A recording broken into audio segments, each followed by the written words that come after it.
susunod na programa ay rated PG. Ito ay nangangailangan ng patnubay at gabay ng magulang para sa mga batang manonood.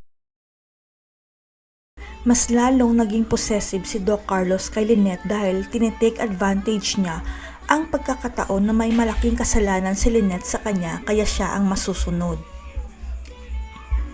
Lumabas rin ang tunay na kulay ni Doc Carlos dahil sa pasabog ni Moira, kaya hindi makapaniwala si Annalyn na pinag-iinitan siya ni Carlos at hindi siya kaya nitong patawarin.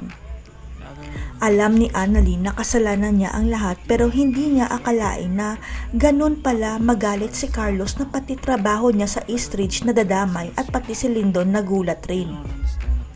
Walang kamalay-malay si Lynette na si Annalyn ang sinisisi ni Carlos sa nangyari at hindi niya alam na pinapahirapan ni Carlos ang trabaho ni Annalyn sa Eastridge.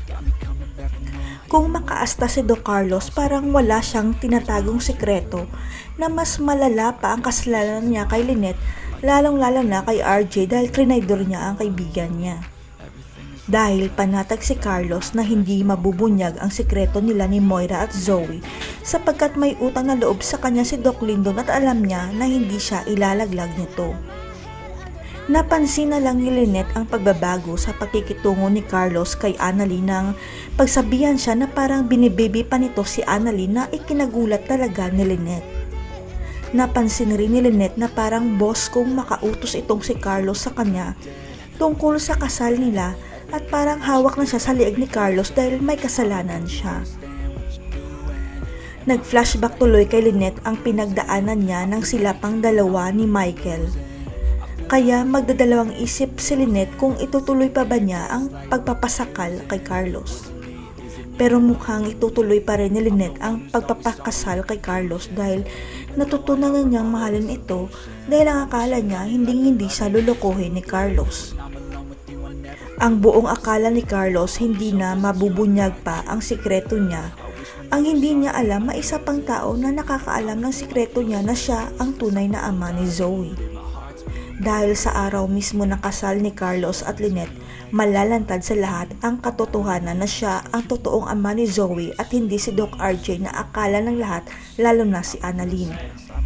Magugulantang na lang ang lahat sa simbahan nang biglang may sumigaw na itigil ang kasal padre dahil tumututol siya sa pag-iisang dibdib ni Carlos at Lynette.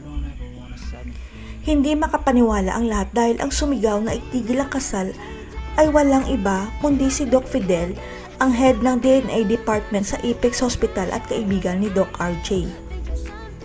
Biglang tumigil ang mundo ni Carlos dahil nagulat siya at kinabahan kung ano ang ginagawa ni Fidel sa simbahan at kung bakit niya tinututulan ang kasal nila ni Lynette.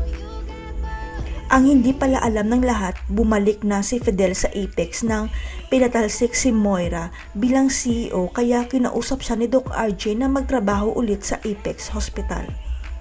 Sa araw ng kasal ni Lynette at Carlos, nalaman ni Doc RJ na si Carlos pala ang tunay na ama ni Zoe kaya gagawin niya ang lahat para mapigilan ang kasal ng dalawa.